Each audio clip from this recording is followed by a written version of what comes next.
வணக்கம். நமது டிவியின் இரவு நேர பிரதான செய்திகளோடு இணைந்திருக்கின்றோம். செய்திகளோடு இணைந்து கொள்ளும் நான் ஷலோமி நாகேந்திரன். விரிவான செய்திகளுக்குள் செல்ல முன்னர் முதலில் தலைப்பு செய்திகள்.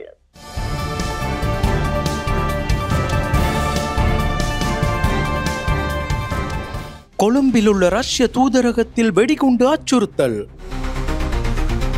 லஞ்ச ஊழல் ஆணைக்குழுவில் ரணில் விக்ரமசிங்க 10 பக்கங்கள் வாக்குமூலம். தனது பெயரை அனுமதியின்றி பயன்படுத்துவதாக முன்னாள் ஜனாதிபதி சந்திரிகா குற்றச்சாட்டு. பதுளை ஹாலியல் ஹெட்டம்பிட்டிய பகுதியில் மின்னல் தாக்கத்திற்கு இலக்கான பெண் உயிரிழப்பு. பல பகுதிகளுக்கு மின்னல் எச்சரிக்கை. அரசாங்கத்தின் வருமானம் 22% உயர்வு. இந்தியாவின் பதிலடிக்கு பயந்து 1200 பாகிஸ்தான் ராணுவ வீரர்கள் சேவையிலிருந்து வெளியேற்றம். தொடர்பான உள்நாட்டு செய்திகள்.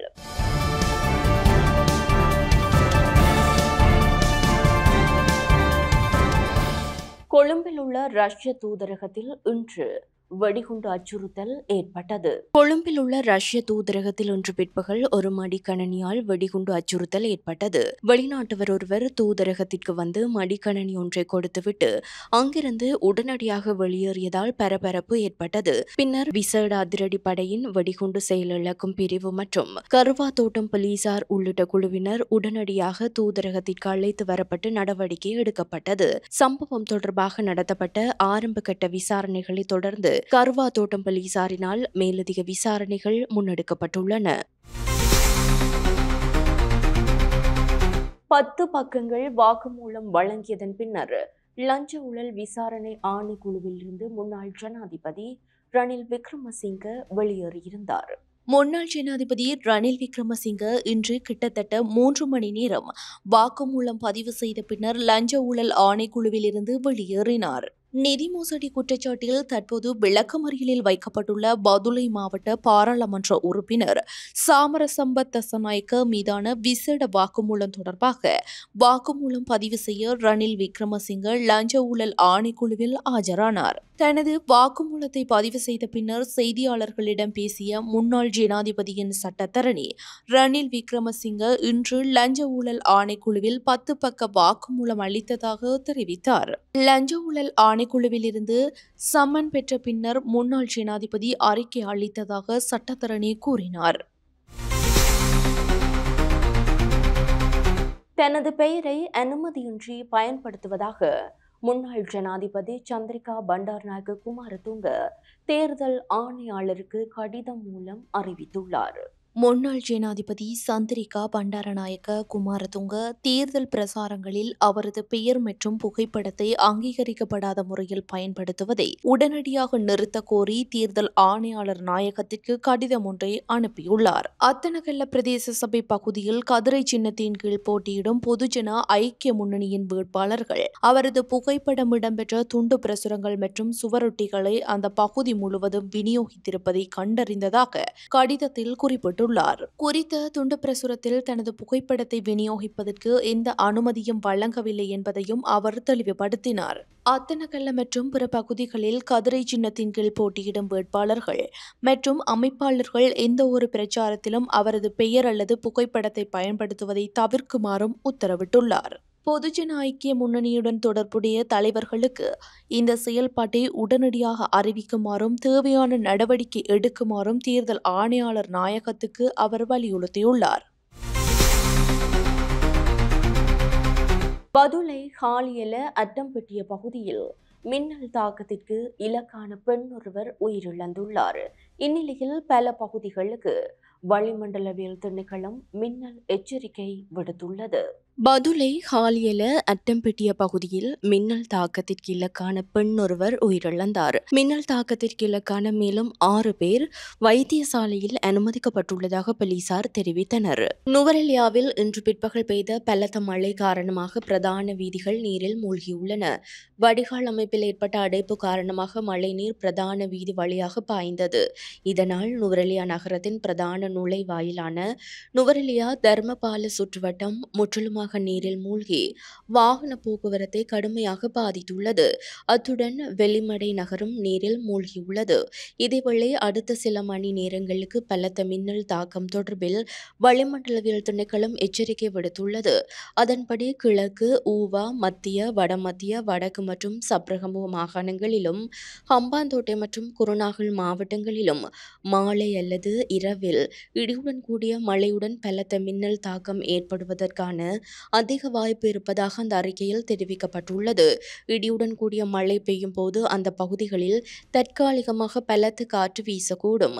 இதன் காரணமாக மாலை வேளையில் பொதுமக்கள் அவதானத்துடன் இருக்குமாறு வளிமண்டலவியல் திணைக்களம் அறிவுறுத்தியுள்ளது.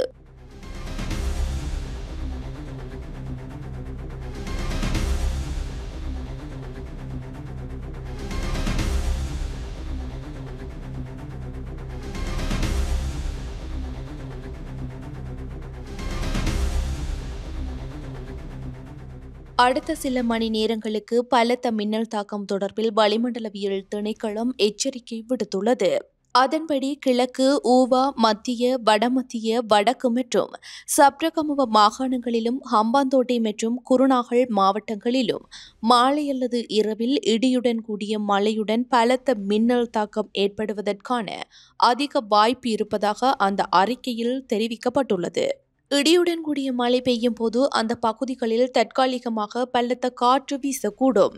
இதன் காரணமாக மாலை வேளையில் பொதுமக்கள் அவதானத்துடன் இருக்குமாறு வளிமண்டலவியல் திணைக்களம் அறிவுறுத்தியுள்ளது. பொரலஸ்கமுவ தற்கொலை குண்டு தாக்குதல் தொடர்பில் முன்னாள் ஜனாதிபதி மைத்ரிபால சிறிசேனவிடம் வாக்குமூலம் பெறப்பட்டுள்ளது.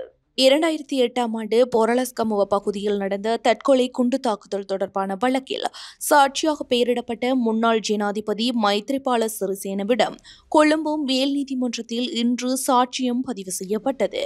2008ஆம் ஆண்டு அக்டோபர் மாதம் 10ஆம் திகதி பொரலஸ்கமுவ பகுதியில் அப்போதைய விவசாய அமைச்சராக செயற்பட்ட மைத்ரிபால சிறிசேனவை கொல்லும் நோக்கில் தற்கொலை குண்டு தாக்குதலுக்கு உதவியதாக 2 பிரதிவாதிகளுக்கு எதிராக சட்டமா அதிபரால் தாக்கல் செய்யப்பட்ட வழக்கு இன்று கொழும்பு மேல் நீதிமன்ற நீதிபதி RSS சப்புவித முன்னிலையில் விசாரணைக்கு எடுத்துக் கொள்ளப்பட்டது. இதன்போது முன்னதாக பிறப்பிக்கப்பட்டிருந்த அழைப்பாணைக்கு அமைய சாட்சியாளரான முன்னாள் ஜனாதிபதி மைத்ரிபால சிறிசேன நீதிமன்றத்தில் முன்னிலையானார். அதன்படி வழக்கில் முதல் சாட்சியாக பெயரிடப்பட்ட முன்னாள் ஜனாதிபதி மைத்ரிபால சிறிசேனவின் சாட்சியம் பதிவு செய்யப்பட்டுள்ளது. சீன உர ஒப்பந்தம் தொடர்பில் ஊவா மாகாண பிரதம செயலாளர் மகேஷ் கம்மன்பில கைது செய்யப்பட்டுள்ளார்.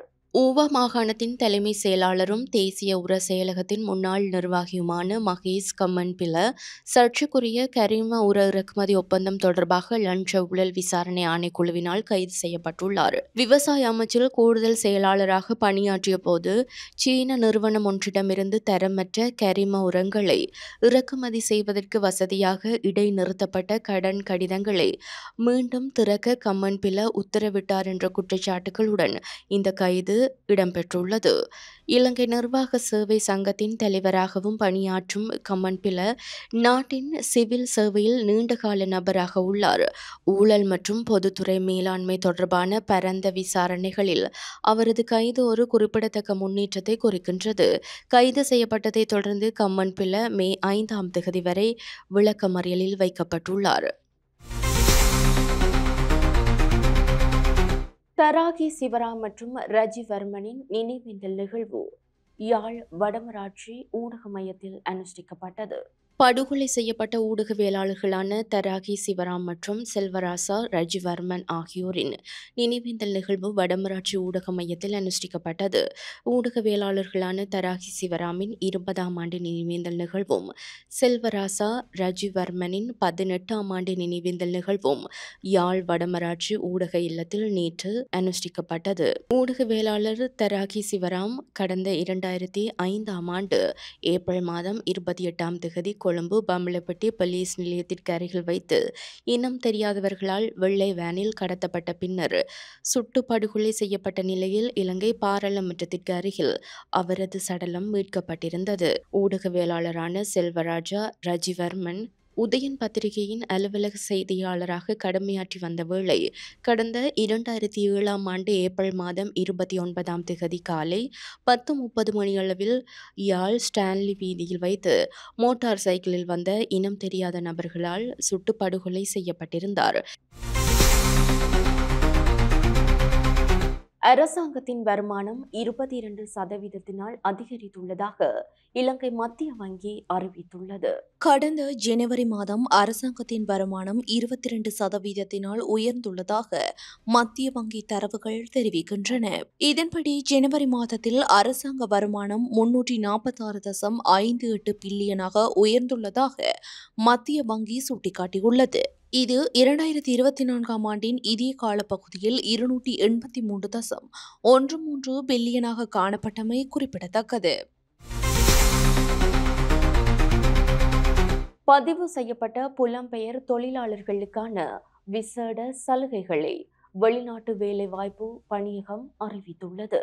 இலங்கை வெளிநாட்டு வேலைவாய்ப்பு பணியகம் இலங்கைக்கு திரும்பும் பதிவு செய்யப்பட்ட புலம்பெயர்ந்த தொழிலாளர்களுக்கு பல்வேறு சலுகைகளை அறிவித்துள்ளது. இந்த அறிவிப்பின்படி பின்வரும் சலுகைகள் வழங்கப்பட்டுள்ளன. ஆர்வமுள்ள தொழில் முனைவோராக இருந்தால் அல்லது ஏற்கனவே ஒரு தொழிலை வைத்திருந்தால் 1 மில்லியன் ரூபாய் வரை உதவி வழங்கப்படும். சுய தொழில் செய்ய விரும்புவோருக்கு அல்லது ஏற்கனவே சுய தொழில் செய்பவர்களுக்கு 1,50,000 ரூபாய் வரை நிதிசாரா உதவி வழங்கப்படும். ஏற்கனவே வெற்றிகரமான வணிகம் அல்லது தொழிலை மேம்படுத்துவதற்கும் ஊக்குவிப்பதற்கும் மானியம் வழங்கப்படும். அத்துடன் வெளிநாட்டு பணியாளர்களின் பிள்ளைகள் பொது, தனியார் அல்லது சமய பாடசாலையில் படித்து கொண்டிருந்தால் 10,000 ரூபாய் மதிப்புள்ள எழுது பொருட்களை ஒருமுறை நன்கொடையாக வழங்க வேண்டும். மேலும் $300க்கும் குறைவாக சம்பாதித்து நாட்டிற்கு திரும்பிய புலம்பெயர்ந்த தொழிலாளியாக இருந்து அவர்களின் பிள்ளைகள் பொது, தனியார் பல்கலைக்கழகம் அல்லது உயர்கல்வி நிறுவனத்தில் படித்து கொண்டிருந்தால் 2 லட்சம் ரூபாய் வரை கற்றல் உபகரணம் வழங்கப்படும் என குறிப்பிடப்பட்டுள்ளது. ஸ்ரீ தலதா வழிபாட்டின் விசேட கண்காட்சியை தொடர்ந்து 625 தொன்னிற்கும் அதிகமான கழிவுகள் கொண்டுவரப்பட்டுள்ளன. ஸ்ரீ தலதா வழிபாட்டின் விசேட கண்காட்சியை தொடர்ந்து கண்டியில் உள்ள கோககோடா குப்பை கிடங்கிற்கு 625 தொன்னிற்கும் அதிகமான கழிவுகள் கொண்டுவரப்பட்டன. கண்டி நகராட்சி ஆணையாளர் இந்திகா குமாரி அபேசிங்க குப்பை கிடங்கை ஆய்வு செய்த போது கொழும்பு நகராட்சி மன்றத்தின் உதவியுடன் கழிவுகளை எரிக்க நடவடிக்கை எடுக்கப்படும் என தெரிவித்தார். ஜனாதிபதி அனுருகுமார திசாநாயக்கவின் வேண்டுகோளை தொடர்ந்து 16 ஆண்டுகளின் பின் முதல் முறையாக நடைபெற்ற புனித பெல் நினைவு சின்ன கண்காட்சியின் போது அதிக அளவில் குப்பைகள் நிறைந்த வீதிகளை சுத்தம் செய்ய ஏராளமான பொது மற்றும் தனியார் குழுக்கள் தன்னார்வ தொண்டு செய்தன. இந்த கண்காட்சியை பார்வையிட லட்சக்கணக்கான பக்தர்கள் கண்டிக்கு வருகை தந்திருந்தமை குறிப்பிடத்தக்கது. கொழும்பு முகத்துவாரம் கொலை சம்பவம் தொடர்பில் குற்றவாளிகள் 5 மரண தண்டனை விதிக்கப்பட்டுள்ளது. கொழும்பு மோதரை பகுதியில் 2012ஆம் ஆண்டு 21 வயது இளைஞனை கூறிய ஆயுதங்களால் கொலை செய்த குற்றத்திற்காக 5 குற்றவாளிகளுக்கு மரண தண்டனை வழங்கப்பட்டுள்ளது. அத்துடன் இருவருக்கும் ஆயுள் தண்டனையும் வழங்கி கொழும்பு உயர்நீதிமன்றம் தீர்ப்பளித்துள்ளது. வவுனியா இரட்டை கொலை விவகாரத்துடன் தொடர்புடைய சந்தேக நபர்களுக்கு நிபந்தனைகளுடன் கூடிய பிணை வழங்கி வவுனியா மேல் நீதிமன்றம் உத்தரவிட்டுள்ளது. வவுனியா தோணிக்கல் பகுதியில் இடம்பெற்ற இரட்டை கொலை சம்பவம் தொடர்பில் கைது செய்யப்பட்ட 5 சந்தேக நபர்களுக்கு பிணை வழங்கி வவுனியா மேல் நீதிமன்ற நீதிபதி MMM மிகாஸ் உத்தரவிட்டார். வவுனியா தோணிக்கல் பகுதியில் கடந்த 2023ஆம் ஆண்டு ஜூலை மாதம் 23ஆம் திகதி அதிகாலை வீடு புகுந்து தாக்குதல் நடத்தி பெட்ரோல் ஊற்றி எரியூட்டப்பட்ட சம்பவத்தில் கணவன் மனைவி ஆகிய இருவர் உயிரிழந்தனர். குறித்த இரட்டை கொலை சம்பவத்துடன் தொடர்புபட்ட சந்தேகத்தின் அடிப்படையில் 6 பேர் வவுனியா போலீசாரால் கைது செய்யப்பட்டுள்ளனர்.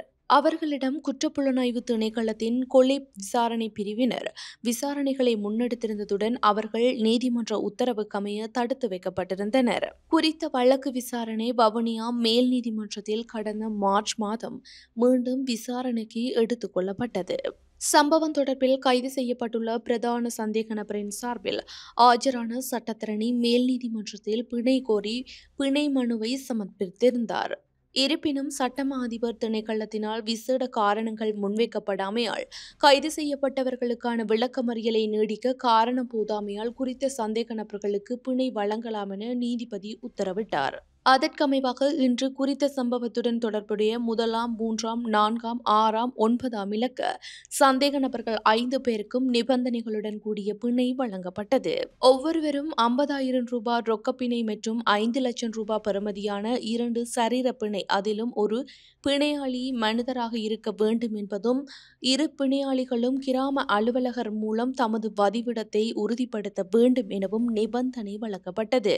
அத்துடன் குறித்த சந்தேக நபர்கள் மாதாந்தம் கடைசி ஞாயிற்றுக்கிழமை காலை 9 மணி தொடக்கம் மதியம் 12 மணிக்கிடையில் வவுனியா தலைமை போலீஸ் நிலையத்தில் தமது வரவை பதிவு செய்ய வேண்டும் எனவும் கூறப்பட்டுள்ளது. சந்தேக நபர்களுக்கு நீதிமன்ற அனுமதியின்றி வெளிநாடு செல்ல தடை விதிக்கப்பட்டுள்ளதுடன் இது தொடர்பில் குடிவரவு குடி அகழ்வு திணைக்களத்திற்கு அறிவிக்குமாறும் வவுனியா நீதவான் நீதிமன்ற பதிவாளருக்கு அறிவிக்கும்படியும் மேல் நீதிமன்ற நீதிபதி உத்தரவு பிறப்பித்தார். தொடர்வது சர்வதேச செய்தி.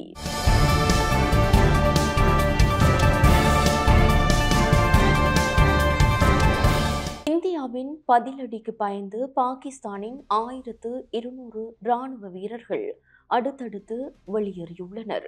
இந்தியாவின் ஜம்மு காஷ்மீர் மாநிலம் பஹல்காமில் பயங்கரவாதிகள் நடத்திய தாக்குதலில் 26 பேர் கொல்லப்பட்டுள்ளனர்.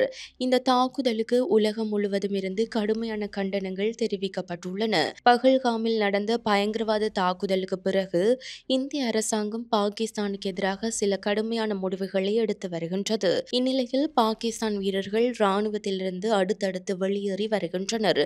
கிட்டத்தட்ட இராணுவத்தை விட்டு 1200 பாகிஸ்தான் வீரர்கள் வெளியேறியுள்ளனர். இது பாகிஸ்தான் இராணுவத்திற்கு பெரும் அதிர்ச்சியை ஏற்படுத்தியுள்ளது. இந்நிலையில் இந்தியாவின் அதிரடி நடவடிக்கைகளால் அச்சத்தில் பாகிஸ்தான் வீரர்கள் இராணுவத்தை விட்டு வெளியேறுவதாக தகவல் வெளியாகியுள்ளது. தொடர்வது விளையாட்டுச் செய்தி.